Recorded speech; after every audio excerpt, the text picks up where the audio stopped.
Hey, what's up, guys? Today I just wanted to really quickly show you how to correctly charge any disposable vape device.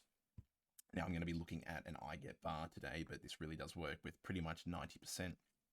Any that use the same lithium-ion battery structure and juice canister, which you'll see in just a second. Now, you do need a second device here, which is just a universal lithium-ion 18650 battery charger. You can find those on Amazon for not much money at all, as you can see here. And what you can find is that if you do go ahead and buy one, you'll then have one of these forever. Not only can you charge normal lithium-ion batteries and just general AA's, but of course, one of these. So when you do get to the end of your device and it does start giving you a blinking symbol, this isn't going to do it because it's been recharged just recently because I took another take on this. But this was, I promise, a device that was on the outs. So you just want to take first the top lid off. You can sometimes go from the bottom, depending on the device you have. You may want to have a quick look and see which is going to be a bit easier to get off. But really all I'm doing is just wiggling that lid back and forth against the metal sheathing, and that's going to slowly inch its way out. You see a little bit of cool smoke effect there. It's going to slowly inch its way out for that casing. The first time you do that, it's going to be pretty hard to get that off because they do really seek those in there. Give it a bit of flow, a lateral pressure, you'll manage to get that one off. Now you'll see inside you just have a really simple structure of a juice canister with a coil in the center, and then of course your battery that's going to be powering the device, which you're going to be charging. So I've just shaken the entire body of it downwards, and that's pulled that entire casing out. When you first do it, you're going to find that it'll probably hang in the canister at about that level, and you'll feel a bit of resistance trying to pull that. You do not want to yank that thing out, because what that resistance is this little airflow sensor that's down the bottom being held by those tiny wires, which is seated into the bottom plate of this, which is a really important step that you do want to pay attention to when you put this back together. So don't yank that too hard, you'll sever your wires, and then that is the end of your fun for the night. Going over to the charger that we have, it's really simple. It just has 2 slots and a nice coil for any size that fits. You want to have a quick look at your battery. You'll see that there is 2 terminals. You have a red side, which is your positive, as well as normally a green, purple, or blue. That's going to be your negative. And on each of them, you'll see that there is just a nice little bit of soldering that you can use as a contact point against your charger plates on this little charger here. So I've just put that in. You'll see it's picked it up, and it's going to start charging that device really slowly. You'll probably see that number jump around a little bit when it first starts off. It will normally be at 0-ish, and then you'll find it'll jump up to 20 or 30, and then maybe slow down around about the 40% mark. You probably only want to take these to about 50. It's not too hard of a deal to take them back out.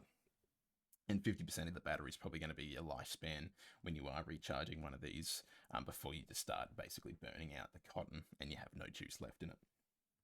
So once you have that going in for a little bit, it's reading 37 on this. You just want to take that back out. Now you want to have a quick look at your device here with the main body, and you'll find that you can't really get that bottom bit off. It's pretty well in there when you first try to. So what you want to do is just take something that's slightly longer than the device profile. Pick a side, because if you do look in there, it's split into 2. And separating that is just a nice bit of plastic walling, which helps organize the wires in there, and you probably don't want to sever those off, just because it does help the device stay together and keep that airflow past that sensor there, which you do need to do to fire the device. So I've taken the bottom plate off. I've just put a bit of pressure against it. You can use a table. It'll just pop right off if you give it enough force. You then take your charged little pod and your bottom plate, line up the juice canister with that little cotton, that's blocking the bottom there from it leaking out. Just insert that airflow sensor back into the little round piecing it has at the bottom there. I'll show you that little seat it has, and you want to make sure you do that within the general orientation of the device, so you're not twisting those little wires too much underneath that battery. Now, before you go ahead and seat that back in, what you want to do is just put the whole device frame back in the correct way, of course. and you want to give yourself just a little bit of room between the device and where it would normally sit, just so when you do press this bottom cap back on, you're not going to be cutting any wires in the interface there between this little plastic cap and the metal sheath, because that is certainly a risk to cutting the integral wires of the device. Now, once that's back in, you'll see we're almost done. Sometimes you'll find this little rubber piece comes off. Just feel free to put that back in. Line the airflow back up as it was, covering over the coil, and then really make sure it's all seated together well, so you do get a flush film there. Now, once you do put that back together, you'll find if you haven't hit any wires, that's going to go off. It's going to overfire on this one just because the device is a bit broken. That could be either your battery. It could also be that airflow sensor getting some juice in it, which you'll find is the case for most times these days, just because of the improper storage conditions with all the bands on them. But yeah, get yourself one of these if you're looking at actually recharging these fairly often. You'll find you can probably get another 5 to 10% of the life out of them.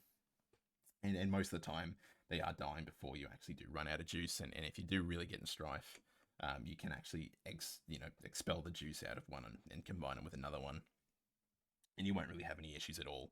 Simply, they are just a device that you would normally find with a vape, with a coil and a juice canister and a battery. So it works the same as any refillable device. It's just a little bit less robust, and what does constitute the inside of that coil is a synthetic cotton holding together that juice, and then also that copper coil that's in there is actually a mesh wire that's wrapped around a plastic sleeve. So you don't want to overburn these, because you will be burning plastic and synthetic chemicals that you don't want beyond just already the harmful nature of these devices. So that's how you do it correctly.